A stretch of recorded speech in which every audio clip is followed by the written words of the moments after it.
Mascara, Damsel of the Doomed. I'm a horror host outside of Austin, Texas. Good to see you all. That was kind of weak. Let's try it. Good to see you all. I like that. Okay, guys. You are in for a treat. The Terrifier franchise, collectively, is a splatter horror masterpiece that captures some of the most depraved and disgusting and disturbing content in the recent years of horror. Am I right? And that's why you love it. Am I right? That's right. Today, you have 6 people from the horror franchise Terrifier. So let's call them all in, starting with, I don't know if we have a specific order, so I'm just going to yell out names. Okay. How about Amelie McLean? Hi, Amelie. Have yourself up there. Catherine Corcoran. Hi, make your way up there. Y'all know Jenna Cannell.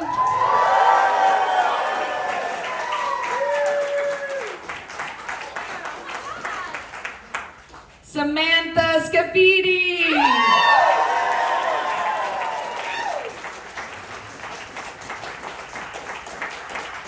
You can sit over if you want to come right. Yeah, right there. Yes. Then we have Mike Gianelli.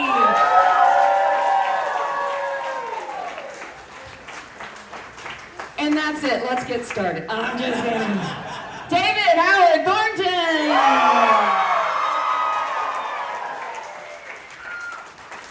Hello to you all. I'm going to start off with a few questions, but don't worry. I know you all have questions too, so we'll come to the audience in a moment. We only had 6 mics. If you don't mind sharing, that would be fabulous. Okay. So, the first question is, we have the 2 arts up here. 2 arts. You guys know that Art the Clown started in some shorts and an anthology series and whatnot, and then it passed over to David. But I'm curious about what the difference is in the makeup process for Art the Clowns from you to you. It looks like there's, I know your facial structure is different. No, you start. Well, I know.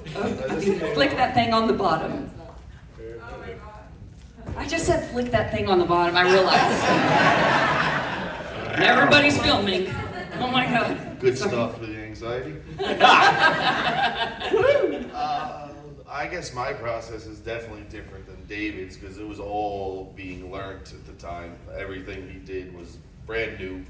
Getting your face wrapped in the alginate, you ever do that? Mm-hmm. Yeah, that's horrifying. Yeah, just stay there for like 45 minutes without breathing, and then I'll just wrap this around there. And the process was he was using all types of new chemicals, new types of things. What's reacting to my face? What glue's sticking? What's not? At least you got him a couple. After, when it was better and streamlined, right? I definitely got a little bit better than you did. Yeah, but you also went through an evolution too, because originally it was just face paint. With a little bit of stuff on the nose, a little cheek wax. Yeah. And then he just decided he's gonna sculpt that out of clay, and I'm gonna learn how to get this mask on. Yeah, I think the first time it took almost 5 hours. Whoa. Oh Jesus. That's kind of how it was when we first started filming for 1 too. Is like he was also directing and having to set up shop. So like Dave would do a little bit of my makeup, and then he'd walk away and direct some stuff and come back. And that's also when did you have to wear the cowl? Yeah. Bald cap? I would have to shave my head, shave my beard, everything. Yeah. We did the bald cap in part 1, and then we scrapped it for part 2. It's like, this is stupid. Yeah, it never would stay.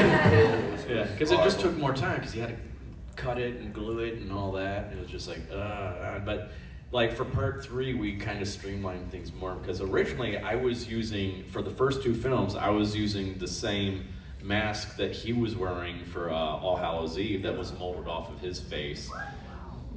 Yeah, so he had to like sculpted it, not sculpted, but like glue it to my face and like shape it around my face. Trim it down a little bit. Yeah. Especially then, because I was skinnier then, so I was much heavier then. Con food. But for part 3, we did a whole new sculpt and everything like that. So now this one fits my face, but then I've gained weight since then. So I'm like, oh no. David's gonna be like, you gotta lose I was weight. gonna say, does he give you shit about that? Oh yeah. He's gonna be like, you gotta go on a diet. Every filming, he'd be like, all right, we're going to Gateway. We're walking every day for like 2 months. We're doing like 3 miles. Let's go. You need to drop about 30 pounds. Yep. Okay, I'm not the only one.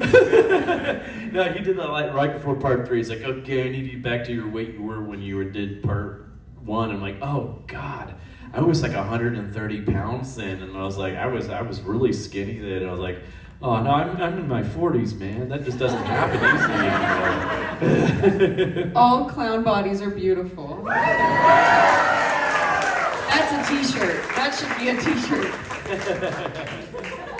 Amelie, speaking of clowns, can you tell us a little bit about your makeup process? It seems like it might have been a bit easier than the 2 arts, but was yours just cream paint, or did they have any kind of appliances on you? I would definitely not say it was easier at all. What?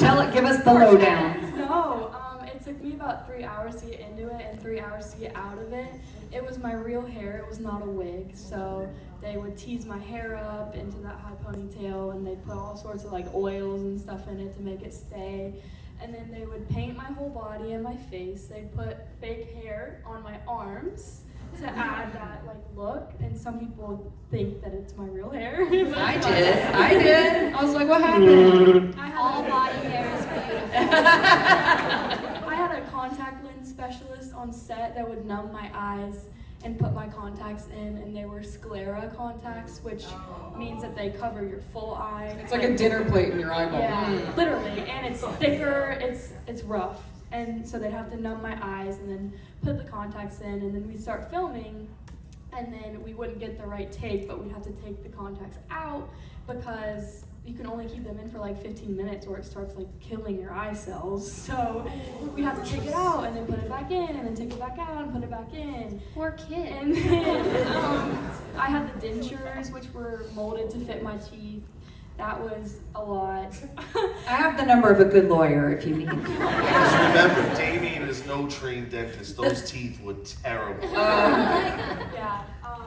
And then obviously the costume, and yeah, that was like my whole process. I'm surprised it took as long to get off as it was to put on. Oh, maybe longer, honestly. Yep. Yeah. Is that same for you guys? I would be picking latex for weeks out of the bag. I'd go to Glue in the school. back of my I'd go eye. to school. I was in 5th grade. I'd go to school with black still in my ears and under my fingers. Oh no. How did the kids at school react when you would like come in? They thought it was crazy. I don't really know what they thought, honestly. They were probably like, what? And nowadays, like, obviously, Terrifier is more popular, so a lot of kids at my school know about it now. So I have a lot of kids that come up and ask me about it. I've signed, like, some of my friends' notebooks and stuff. They'll, like, hand me their, like, math textbook and be like, can you please sign this? So, yeah, it's fun. If anyone breaks their arm, they're going straight to you with that cast, am I right? Yeah. To Amelie first. Yeah. Should I open it up to the audience already? Yes, I should, because look at this. Okay. Can you yell it out? Yell it out. It's like elaborate. Okay, all right, stand up. Come here, hurry. Get over here right now. Okay, I'll come to you. Okay, this one's long. Is that okay? Go ahead. Okay. I wrote this down because I will ramble forever if I don't. I have a very strong interest in gender dynamics in horror since the genre has historically reflected. Hi, Jenna. Hi. Reflected whatever the ongoing fear in society is. For a long time, that fear was women's sexuality, and the slasher genre in particular really likes to use this to titillate its audience. I feel like Terrifier really turned this trope on its head. Catherine, you're upside down naked, but it's not inherently sexual in any way whatsoever. It's very practical, a means to a horrific end. Meanwhile, you, David, are strutting around naked with fake boobs glued to you, and that mocking of like exaggerated. It wasn't just the fake boobs. I know about it. We all know about it. I know. The moo and the meow meow. Yes, sir. And I'm sorry. Good. I'm so sorry. That's your fault. Mocking of exaggerated female sexuality, fits the typical use of nudity of women in horror, and it's something which really stood out to me as, wow, this is something special. So my question is, was this a conscious attempt to subvert horror tropes regarding female nudity in horror, or was that just something that happened? I mean, Catherine's written an article about this. Oh, thank you. you can read it in the Daily Beast if you want. I love this. This is such a good question. I love talking about this. It's been like something that I've had to talk about for a long time in my career. I don't know if it was conscious on Damien's part, candidly. I do think what's really, really cool about these films is, and what Damien has done remarkably well, is cast an incredible group of really, really dynamic, intelligent, well-versed female and non-binary filmmakers. And I think that shows on the screen and shows within the fandom. One person who doesn't get enough praise, at least in the original film, is Puya, who is a trans actress. She plays the cat lady. Yeah. Oh, Yeah, come on, it's amazing. Yeah. And she's amazing. Both Sam and Jenna are really amazing directors who deal with femininity and trauma of women in their films. I don't know if it was a conscious choice on Damien's part, but that's what I took to it. I thought it was, for me, in approaching that character, I think what Damien does in the first film is that he's very much paying homage to, the 70s, 80s slashers and how it's colored and how it's shot in these kind of like archetypes that have been laid out. And what I feel like, at least with the character Dawn, is that she's very similar to kind of like PJ Souls' character of Lydia in Halloween, which was like kind of, if you look at like horror history, that's kind of like given like the trope of this like silly blonde kind of character that is in every like slasher franchise. But what I think is so interesting, at least when you talk to John Carpenter about his making of that film, that was intentional, because what PJ Souls' character is doing when she says, "See anything you like," to Michael Myers, not knowing that it's Michael Myers, is she's challenging him, right? Because she's sexually empowered, she knows who she is, she knows what she wants, and Michael Myers doesn't like that, and so she's like punished very brutally for that, and that's very much a commentary. Michael Myers has always been a commentary on violence against women and people of color. John Carpenter is very open about that. So I think whether that was conscious or not, that's very carried over in Terrifier, and that's what I was trying to do a little bit with Dawn. And I think she's like very much a mirror of Lydia. And what I think is really powerful is she's not only punished in the same way that Lydia is for being confident in herself, being outspoken, being sexually very open, but she's punished by the very biological thing that makes her female. And I think that's why it has its gravitas. And not only punished by the biological thing that makes her female, but the people who love her are forced to watch through Jenna's eyes, through Tara's eyes, but also through your eyes, because you've like learned to love her, Yes. And I think that has nothing to do with being naked at all. I think that has everything to do with like the power of how upsetting it is to punish someone for their gender identity. You must be super thrilled with that answer. That was a beautiful answer. You couldn't get better than that. I'm going to read that article. Did you guys catch that? Did you know that Samantha and Jenna are both directors? Yes. Amazing. Who has another question? I see you. I'm coming as fast as I can. So I have two, so I'm just gonna throw them out there. My first one's for David. You starred in movies like Steamboat and The Mean One, which those are like part of my childhood. So now unintentionally you're like associated with my childhood, if that makes sense. So how does it feel to be that for people now? And my second one is, I definitely see Terrifier being a franchise like Halloween and Scream in terms of having many sequels. So what are the chances that Terrifier might have like 8 or 9 sequels?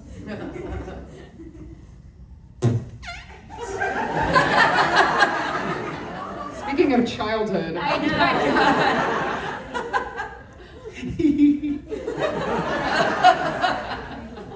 It's by your toy.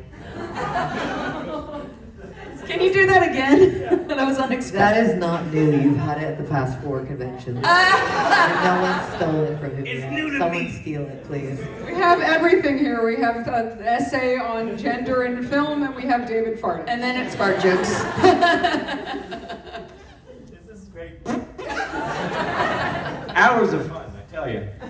That's his answer to everything. Yeah, I love bringing this in elevators with me now. This is anyway, but yeah, I'm a big kid, as you can tell. So, so I for Screenboat and Mean One, I had so much fun doing that because I think it's fun to like take a dark twist on like childhood favorites because I grew up in a time period where they just believed in scaring the shit out of children. It was just like in the 80s, like, oh my God, everything was just dark. It was like, and I think that really prepared us for like life in a lot of ways. So I thought that was kind of fun. I was like, oh wow, I get to do my own dark twist on like some childhood favorite, something. Both of those characters too have a strong place in my heart. I mean, first of all, the Grinch, I grew up on that story. That is the American Christmas story. That was the first real, truly American Christmas story. And I watched that every year, and then I toured with it for 5 years with How the Grinch Stole Christmas, the musical. I was actually here in Houston back in 2010 touring with that. So you might have even heard my voice on the train back then because I was doing some promo work with that. So that was fun. And so I was happy to return to that character in a fun way, especially since I was the understudy for the Grinch in that show, and our Grinch was the wonderfully talented Stephen Carl, who was Robbie Rotten from Lazy Town. And yeah. So I had a master's class in physical clowning training with him, just being his understudy. So I put a lot of what I learned from Stephen into art. Over the even when I got cast as Art, I called Stephen up and I'm like, dude, I'm finally getting a chance to play this fun, silent, mischievous character like Mr. Bean, and because he had that love for silent comedies like I do, and I'm like, give me some tips, and he gave me some great tips. So I was glad I was able to return to that character. Unfortunately, Stephen passed away back in 2018 from cancer, and I was happy to return to that character in a whole new way and do my own dark twist on him, and then. Mickey, I have a huge place in my heart for that too because my very first leading role I ever did in a show was Mickey Mouse and Mickey's Christmas Carol in my middle school choir's production. Yeah, and it is because my mom encouraged me because I was bullied so much in school. I was very shy, very quiet, and my mom's like, you do this great Mickey Mouse impersonation, you're funny, let your classmates see this side of you. And so she encouraged me to do the show, and during the course of the show, things were going wrong. Like the set fell down on top of Scrooge and I at one point. Thank goodness it was made out of cardboard, so we didn't die, obviously. Ghost. But I just let out this like, oh, Mr. Scrooge, I think we have rats. And the audience just went crazy, and then we're doing the Cratchit family dinner scene. We had this little tiny table, and we had this little tiny chicken on the table, and the table broke and like shot the chicken over the audience. And I'm like, well, I guess we have fast food tonight. And how people were laughing at what was going on, I was like, this is fantastic. And that's when I found my love for doing comedy and doing theater, because it's like, wow, for the first time in this school, I am making people laugh with me instead of at me, and I was in control for once, and I was like, I found my calling right there. So being able to return to Mickey and do a new interpretation of that character was really, truly something special. So when Steve Lamort, who directed both of those films, approached me to do Mickey, he hadn't even written the script yet. He's like, I got an idea for Screenboat, because I know Mickey's gonna become, well, Willie is gonna become public domain, and I wanna jump at that before anybody else really does it. I'm like, absolutely, I am there. I don't care what you write, I am there. So I was so happy to return to that. So that's why I was happy to do those films, and I am so happy people love it. They see what we're doing, because we were going crazy and campy with it. It's like, this is not serious. I hope, and we just want people to have fun with it, and I'm glad people enjoy it. And stay tuned. You might hear more about some possible more films coming up soon. So, Oh boy! She wants 8 or 9 new films. Yeah, well, as for Terrifier and all that, who knows? That's up to Damien, man. He'll probably want a house in the Hamptons and Malibu and stuff like that, so that's up to him. But I mean, I know... That man is never leaving Jersey. Yeah. He's gonna Yeah, I stay know, here. but you want a He's gonna stay vacation. near Phil Falcone for the rest of his life. I don't think he's left his house. Ever. Mike Yeah. can respond to that. That is You see true. Damien having 10 Yeah, he knows houses in Damien like better than all of Malibu. us. Yeah. Oh, he's going nowhere. I think the near future you'll see a part 4 and it'll be phenomenal. Yes. And you'll be very happy with how it ends.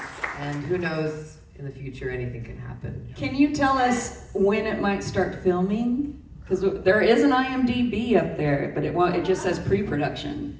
We don't know yet. He's hard at work writing it right now, and it's like because he's also been working on a different script for someone with a lot of prestige, and it's all coming down to I've discovered so much about the Hollywood engine because of Damien Leone, because the things it's a miracle movies get made, because it's not just you have a script, you have to go, especially when it's gone through the studio system, you have to go through so many different channels just to get a movie made, just trying to get funding and everything. So that's what they're dealing with right now, is trying to get funding for this film and getting approval for different things. It's like that's the one thing I think Damien likes about doing his own films. He's like, he gets to decide everything. He's not having to go through all these big huge CEOs and stuff like that. He's just like, I want to do this, I'm going to do it. So It must help having the established IP. I think anything new is just very difficult. Oh yeah. There are pros and cons to working within Yes. the studio system.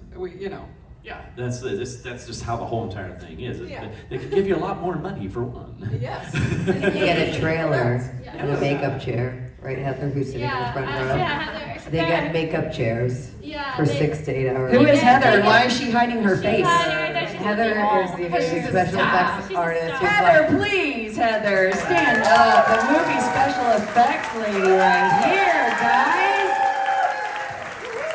Oh, wow. I should have asked you the questions about the makeup. I Well, didn't know you you didn't were even here. get to meet him. I had 6 to 8 hours, guys. I'm getting, yeah, let's, Sit the fuck down. so that's what I wanted to talk to you, Samantha, about. Not just your process with makeup, but the character evolution and arc you go through is wild. And I feel like it's going to get crazier in the future movie or movies. Did Damien share with you any backstory on the character, at least after Terrifier 1, or where he's wanting to go to give you some kind of direction and development?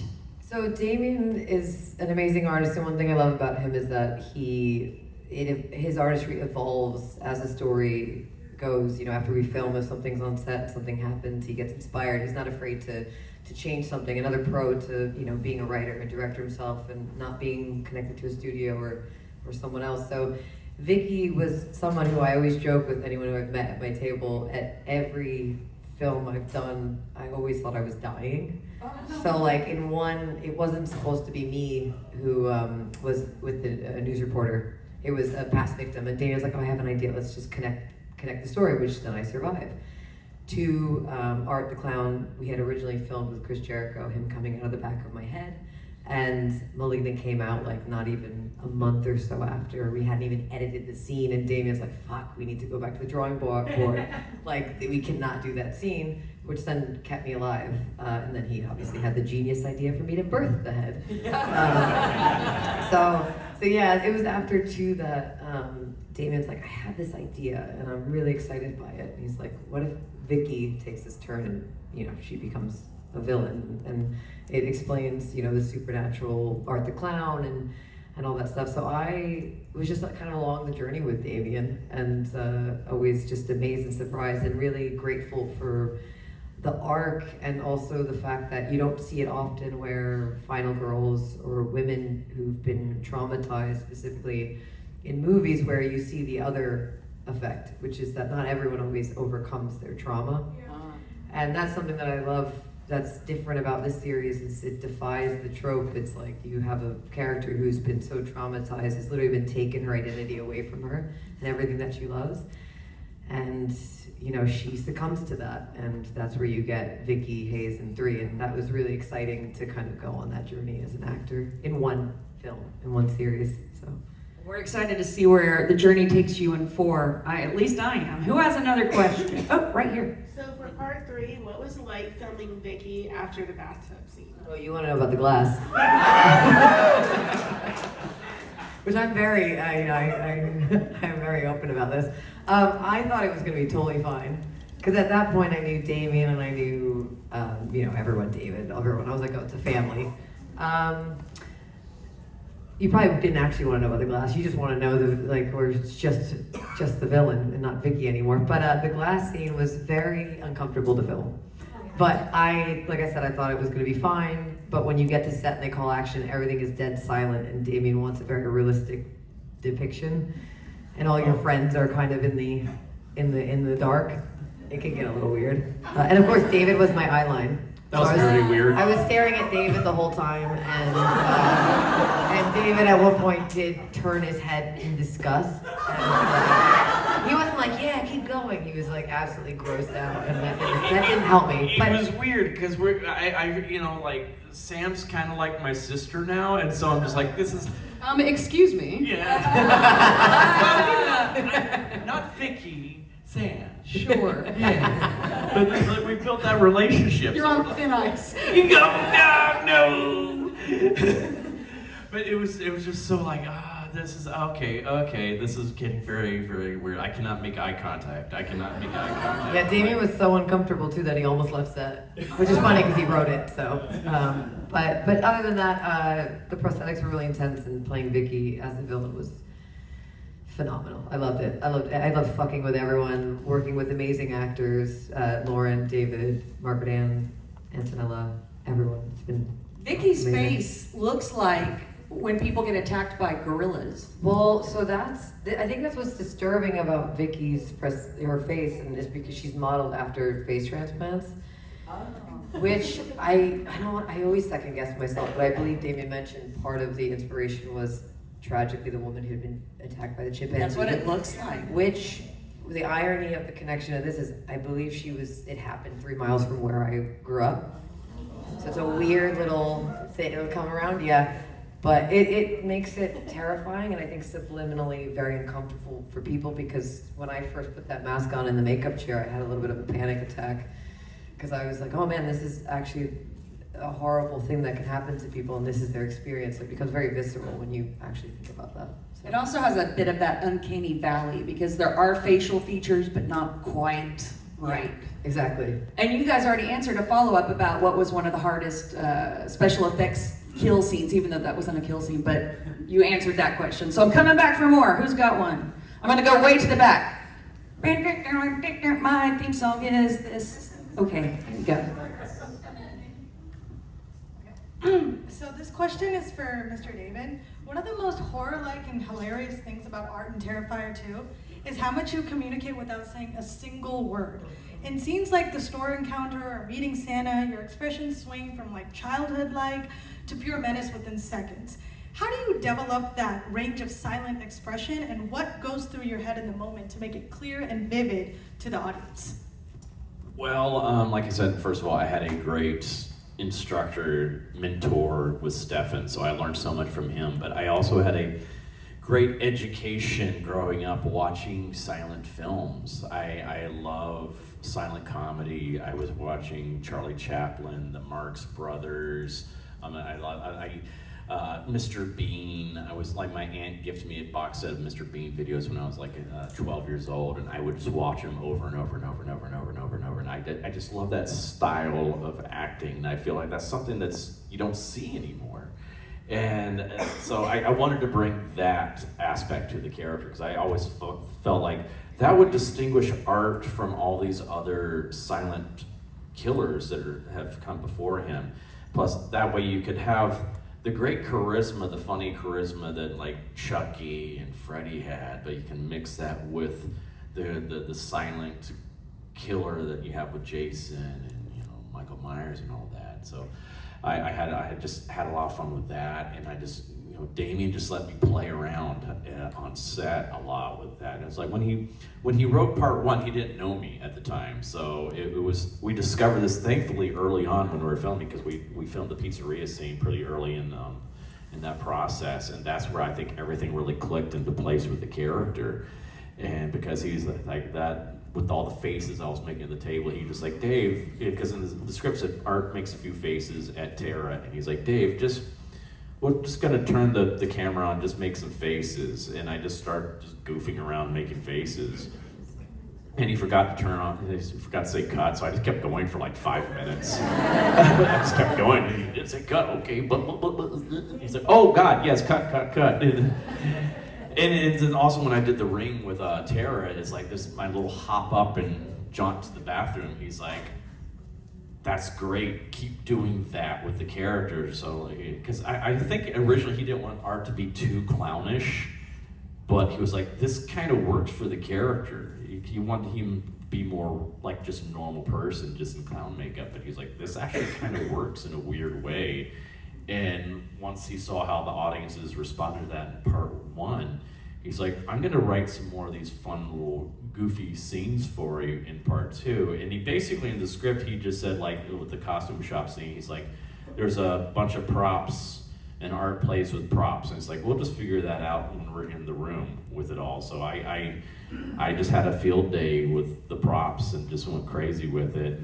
And that was with the Sansa scene in the bar in part 3, which is probably my favorite thing I've ever filmed, because not only was I just given the chance just to do my thing, I'm able to do my thing with these men that I have watched in movies and TV shows my whole entire life, like Clint Howard, Bradley Stryker, and Daniel Roebuck, and that was just pure joy for me. And Damien even came to us. He's like, I wrote words.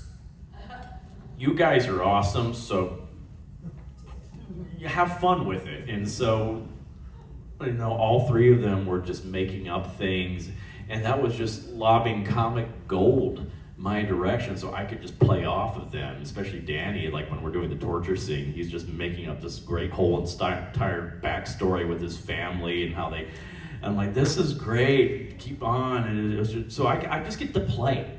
And that's what I love. I love to be able to play. But for myself, I make up my own dialogue in my head. So it gives me something to react off of, and things just happen organically. I don't even know I make some faces and stuff like that until Damien's like, oh my God, Dave, do that again. I'm like, what did I do? It's like the O face in the costume shop in the part 2. I did not know I did that. And he's like, do that again. I'm like, what? And I'm like, oh my God, oh, wow, that's great. Okay, cool.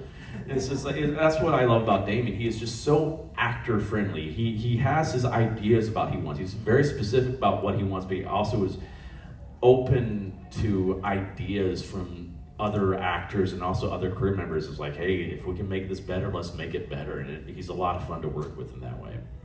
There's something about switching back from the goofy performative art to the murderous demon art that is not only terrifying but epic, and I think that's what makes the character so amazing. And it's like, where's the glasses lady? Yeah, right here. Will you stand up?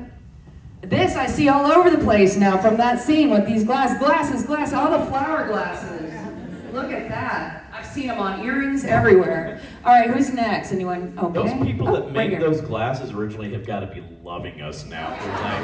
Like, probably at first they're like, why are these things selling so much all of a sudden? Hi, yes, I have a question for David. You are right up there with Ray Park, the guy that plays Darth Maul, in the way that you emote and you don't speak. Would you ever consider collaborating with him? Oh, absolutely. Absolutely. I'm a huge Star Wars nerd especially, so I would like, oh my God. I would be happy being a stormtrooper in the background in Star Wars. I would be like, pew pew, I'll miss everything. Pew pew.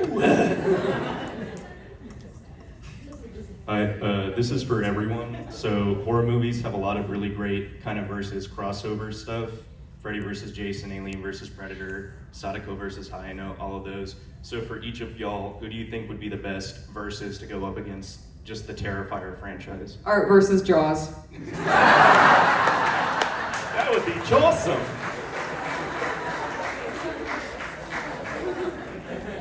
Art a ooh-ha-ha. Art versus King Kong. Yes. Fuck. Anaconda? Are we just naming Godzilla animals? minus Art. I would really love to see, this is like a more obscure character, but I think it would be such a fun mashup, and it could just be a silent film as Art going up against the janitor character from Willy's Wonderland. I think that would just be epic. That would be just epic. Plus, it's Nicolas Cage, man. Yes. He is wonderful to work with. Hey guys, my question is to all of y'all. I was wondering how y'all got casted, like for everybody, and what was your reaction when you saw what your role was? Let's start with Mike. I didn't have a choice. He just said, hey man, you want to go sit on a bench and be a clown? He's like, I'll buy you lunch and get you a couple of beers. I was like, all right. So I sat there, and now here I am. Jenna, what about you? Mike was in a short film that Damien did long ago called The Ninth Circle. And before Terrifier was even a twinkle in Damien's uterus, he was going to make The Ninth Circle as a feature film.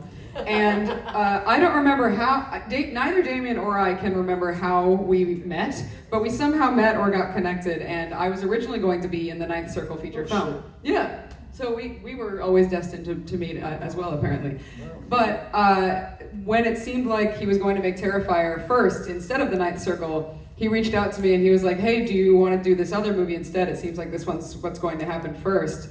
And I read the script and I was like, you twisted fuck. I'm in. Samantha, what about you? So Gina Caffarelli plays the pizzeria owner in Terrifier 1.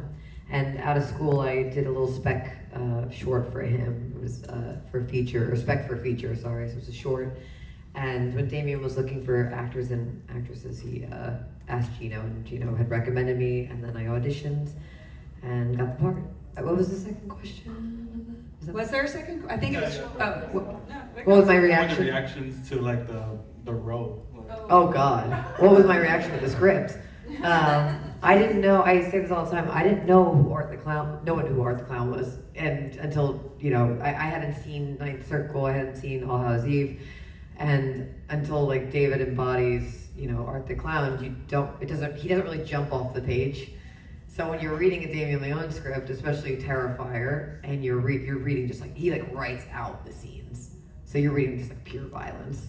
And I at one point was like, I can't fucking do this. This is nuts. This guy is crazy. And I have no idea why I said yes. Honestly, I'm very happy I did. I had nothing to do. Yeah. Well, yeah. I mean, I remember being like, well, no one's gonna see this movie. That's exactly what I said. I was like, you know what? I'm not doing anything. I need some money, and no one's gonna fucking see this. No. I'm very happy now. Catherine, what about you? I did some work for Trauma that premiered at Cannes, which is a very prestigious festival. So how I ended up here. But one of the effects artists on that film was an amazing effects artist who has passed away, Doug Sackman, incredible human. And he used to run these things called the New York City Zombie Crawls, where it was literally a crawl of zombies through the streets of New York City. Why? No one knows. But he would use it as a way for effects artists to build their portfolios. So if you were trying to build a portfolio for $15 a head, you could do effects makeup on people that wanted to participate. And Damien Leone was one of those people. And so when Damien was looking to do a film to showcase more of his effects stuff, because originally he just wanted to be an effects artist, he asked Doug, and Doug was like, I know this girl, she's always down for some crazy shit, maybe she'll do it, and so we met, and I was supposed to actually do some sort of chem read with David, but when I showed up, David wasn't there, it was just Phil. And The producer? yeah, it was like, I didn't know it was Phil at the time. Like, I just like walked in, I was like, I thought Phil was like maybe the guy playing the clown. Like, I didn't really know. It was like all kind of like weird, you know? And so I just kind of like, they were like, yeah, we just want to like, you know, make sure it's gonna work. And like, I was like, cool. And I like, so I did like the pizzeria scene that I do with David, but with like Phil, our producer. And, like Phil almost loves that, didn't he? the exact way that I do it with Oh, David. you sit on his lap and the I don't think I sat on his lap, but I think I definitely moved his face, like grabbed him around. And they're like, everyone's hysterically laughing, and I was like, wow, I'm like really crushing it, you know? I didn't know it was just because Phil's hilarious, like his existence. So yeah, I don't know. That's one of my favorite scenes in the movie, by the way, and then the callback at the end. You did a great job, and you two, the chemistry is great, by the Us way. two? Yeah, you two. Yeah, Love whatever. it. You know, we're actually married. No. Oh yeah. We're the only ones up here who aren't fucking clowns. Isn't that the truth? Amelie. They're everywhere. They're fucking everywhere.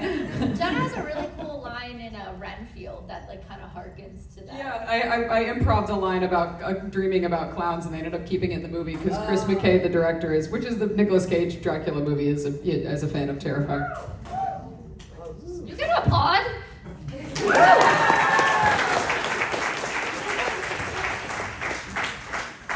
Okay, so my mom found the audition for me. Look at her face. She's like, God damn it. She found it online on a website. She found it for me. So I just sent in a video of myself making creepy faces in the mirror. I had like a black wig on, and I had like some like white like paint on, and I had this big lollipop that was like the size of my face. And I just like sent in a video of me just like doing creepy faces and playing around with the lollipop. And a few days later, Damien called my mom and was like, hey, we think Amelie would be really great for this role. And she was like, I don't know, like I'll have to talk to her first about it. And she told me how like it was gonna be a lot with like all the contacts and everything, because I was 11, so I didn't really know, but I wanted like experience, and I loved acting, so I was like, yeah, we'll do it. And so yeah, we flew from North Carolina to New York, and we met Damien, and he did some like makeup practice on me and stuff like that. And then, yeah, I got the role, and I think I went maybe 5 times to New York and back to film my scenes. So, yeah. Where are you from? Charlotte, North Carolina. Oh, yeah, you definitely sound different than Mike. He's like, he has some beers and stuff. I love it, though. I love it. Do you hear a country accent? Oh, She just means we're not saying Terrifier. Terrifier. Terrifier. I love it, though. David, tell us about your casting.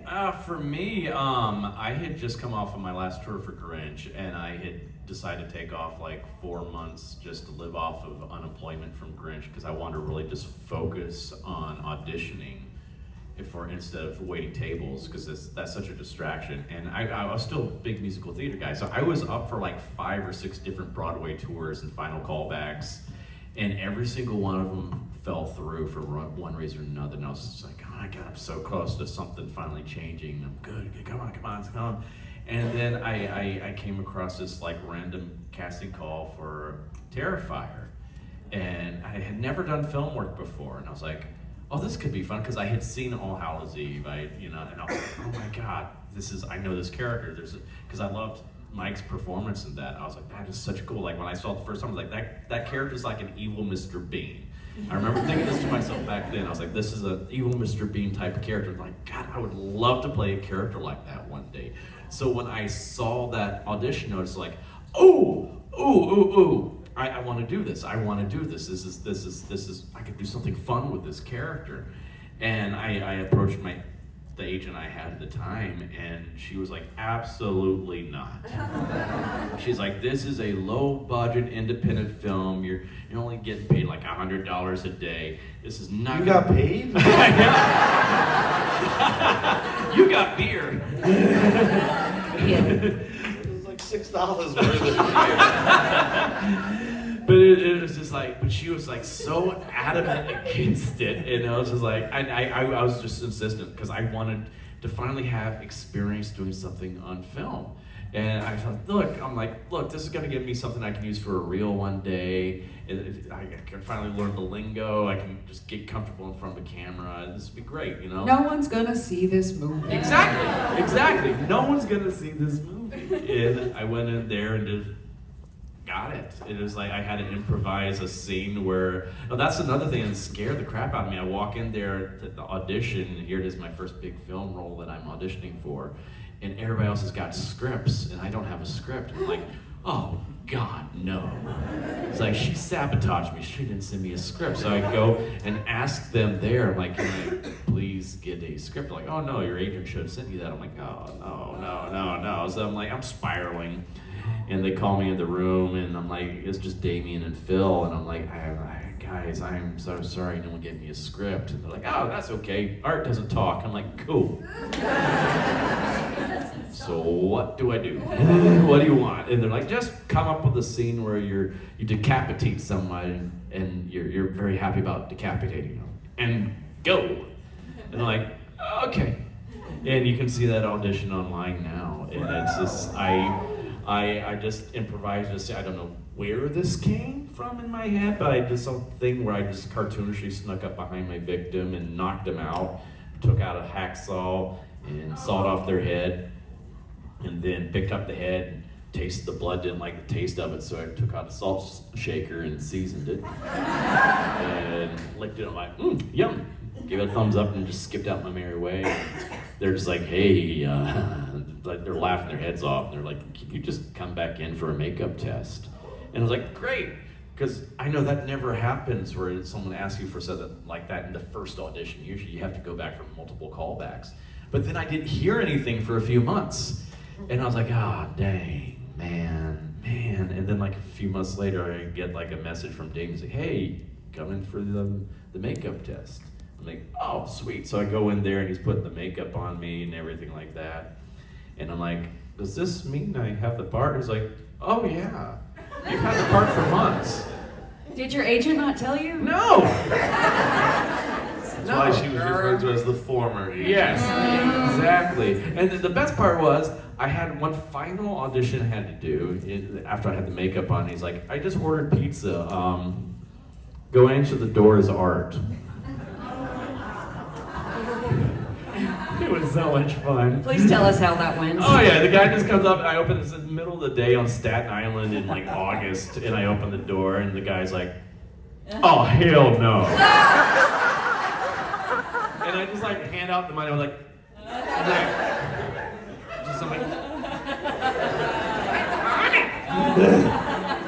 it's like, oh god. He just runs back to his car, just peels out of there. I go out and the neighbors are out playing, that little kid playing in the yard. I'm like, and the kid, and the neighbor gets mad at Phil because it was like Phil's the house he was renovating at the time. So they're just like, how dare you send this guy? And they're like, you got the part. That's what they do.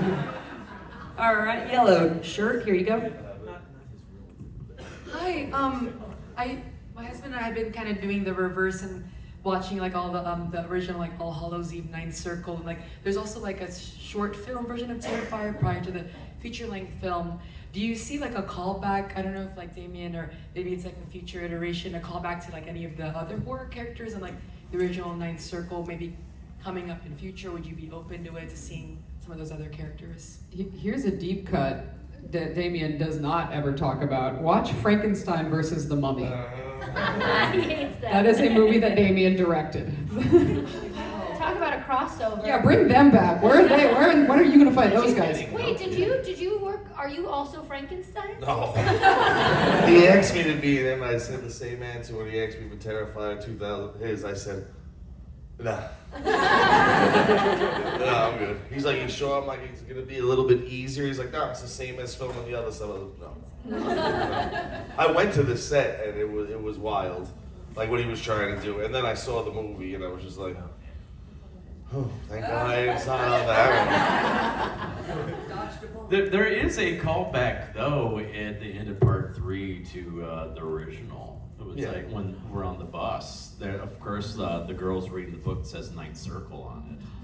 And that was that was his original idea to do it on a bus, and then we tried to do it on a moving train in Staten Island, and it just you couldn't even do it. It got shut down by people, so we wound up in the Ninth Circle of the movie. It was just a room in a sea view that he just made to look like a train station. So that was kind of like a callback to like the original idea, like of the Terrifier. I wish I would have known that. I wish he would have called me. I would have loved to have been the bus driver I instead of Oh, so the book had Ninth Circle unintentionally. It was like There's also, I mean, the circus sign that ends up on my corpse or on someone else's corpse, because you'll notice my hair suddenly gets a lot longer once I'm dead. Easter egg. That sign was also in the original short film. When he was on the road and repainted. No, it's a different sign, but I think it's the meant to be. original one might be behind my old furniture at my mom's house. Incredible. That's gonna be Shout out to Mom. One more question. Sorry, what do you all like unanimously feel like is the scary? Like if you weren't in the Terrifier movie and you were like an audience member, what do you all unanimously think is the scariest scene out of all three movies? I think him just walking down that alley in the first one. I mean, like just seeing that in the middle of the night, just seeing this guy just waving at a bunch of girls. That's just creepy in itself. I feel the Pizza Cafe scene is the most unsettling to me. I don't really know. I don't really know what's the most unsettling. I've only watched it twice. I don't really know. I think I haven't seen the glass scene, but as just like I don't know, as like Sam and I have talked a lot about like stuff just as like a woman with the trauma that is being a woman. That I think would really get me. I think, yeah, and I'm sure she gives a brilliant performance that like a lot of people like only Sam could be able to tap into. You know? We're gonna let Kate watch it when she's older. I liked the first kill scene in Terrifier 2 and like the morgue. I feel like that's a very underrated scene and it was really scary for me. So yeah, I'd say that. I guess from the ones I've done, I mean, I could go with David's scenes, whatever. The ones I've done, definitely the most reaction I saw from people watching is when they open the door, the Terrifier short of the third film and I'm sawing the head off. Yeah. And then the lift up. And then I love the scene where I come out of the ground. Yeah, that's what's funny about that was improvised that day, because originally I believe Damien had bought a panel of breakable glass, and I was supposed to come through the window, but when we went to put it in the room, there was like metal bars, and he couldn't get that off, so him and I believe Gary and Cafaro at the time just thought of that. They took the shed with a cement floor, went out, bought dirt, gathered leaves, put that in, and took a folding table, cut out a little hole in it, and then put a black garbage bag over it, covered it with leaves and trees, put a little hole in it, and said, when I yell go, come through that. And I was in the makeup for 13 hours at that point that day. Oh my God. So that shot of me coming out was, where I'm looking was Damien. And I'm just like, when I get out of this table, you are done, dude. You are done. I think that day was when I got out, he clapped and he said, you're cut, go take it off. And I was like, finally, and just ripped this by the nose. I'm out of here, fuck you guys, I'm gone. And just stormed away until the next time he called me up. He's like, you ready to do it again this week? I'm like, okay, let's just do it. And I'm happy I did, because I wouldn't have been here with all you lovely people and met these ones.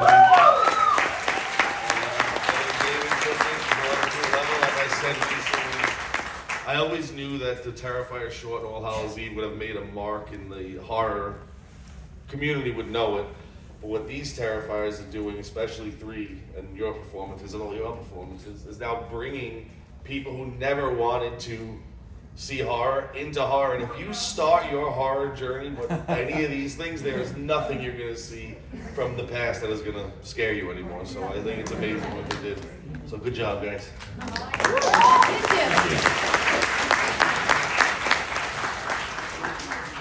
Hi, good afternoon, everybody. I had 2 questions to ask. One is for everybody. So, kind of jumping back on what you said earlier about The Grinch and Steamboat, what Disney/Dr. Seuss properties would you like to see happen in a horror film? That's for everybody. I'm gonna skip because I have no fucking idea. That's a great question and a hard question for me. I got one. Make Monsters Inc. dark. Oh. Really dark. Be like Real Monsters. But Yeah, like, yeah. That's good. That's good. That's good. I want to see a fucked up one fish, two fish. I was just saying, like, a fucked up all the places you'll go. Yeah. Like, all the places you'll die. You'll really go. All places you won't go, bitch. You know what I mean? Sex Toy Story. Bitch. You don't want to know where that's been! Talk about Andy's. Here comes Andy! Oh.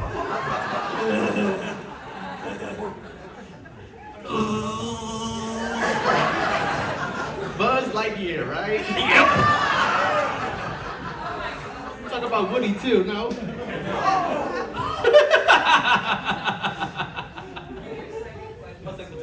Second question. Directly for Mr. David.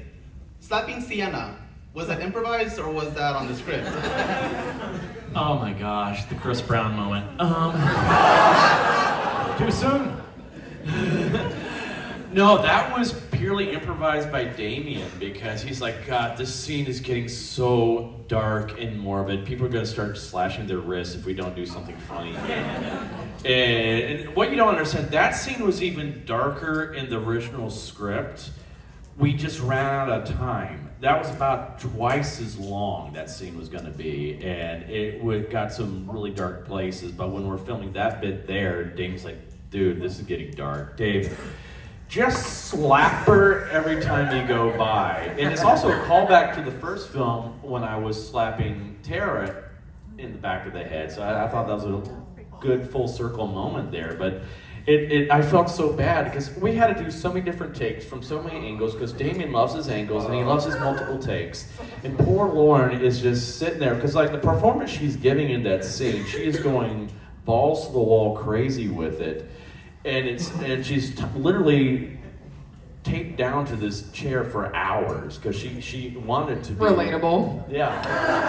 Well, I think it's so interesting what you're saying because I think like Lauren is so definitely like Damien definitely pulled from Jenna in the casting of Lauren. I think it's like so obvious. They look like identical. Art has a type. Yeah, like they look like they could be like sisters, you know, not like to take anything away from Sam also. But they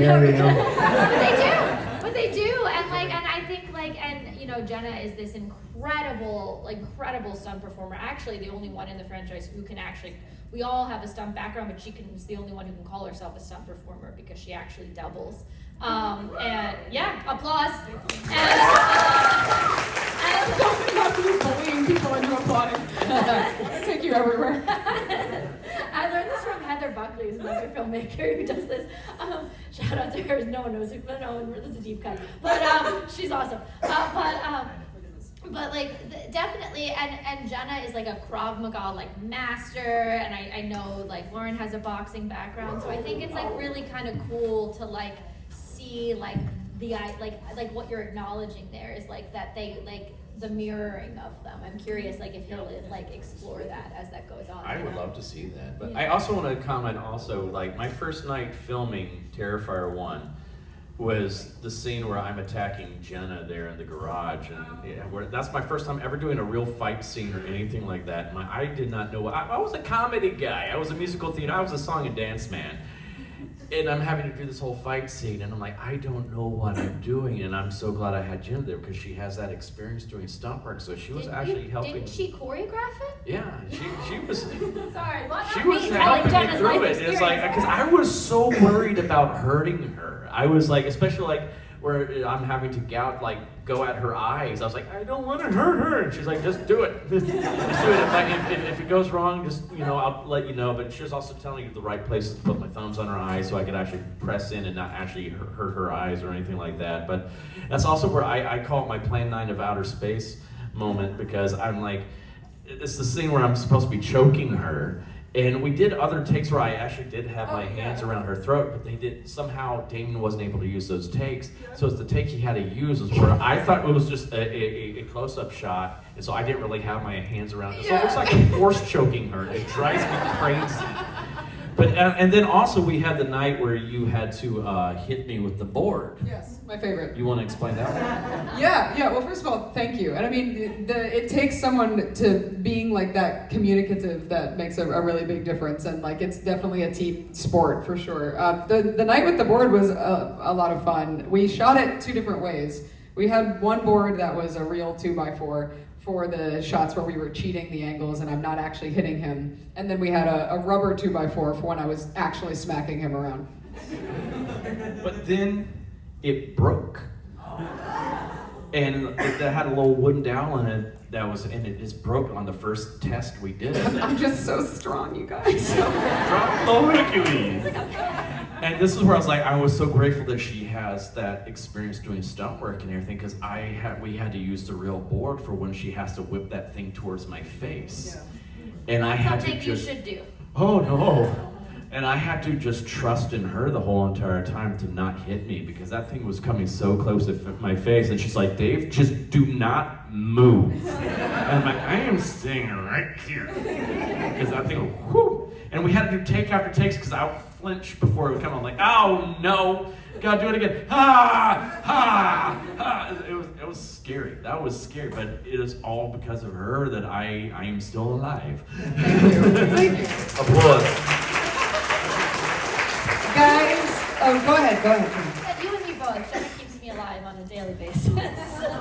Guys, thank you so much for attending this panel. Don't leave because there's going to be a selfie. But I wanted to say, Terrifier 1, I remember seeing you guys in the conventions years ago before it blew up. I remember that. And then I've been following your journey and watching everything grow all the way up to Terrifier 3 being the highest grossing non-rated film of all time. It's been an amazing thing to watch, and we're very lucky that you guys came here and spent your time with us. Please give a round of applause to everyone. Stand up and give them the proper round. And then if you guys don't mind, I'd like to do a crowd selfie thing. Don't leave, guys. Real quick, I'm very high level and I hate to just throw that out. I have a film in Colorado. It's 4.7 million. The lead of that, we need a young girl right now walking in LA with an Emmy-winning actress. But she really fits the bill. It's called White Fairies. It happened in the 1930s. The reason the school buses were yellow. Out of Colorado, and Sundance is going to be there.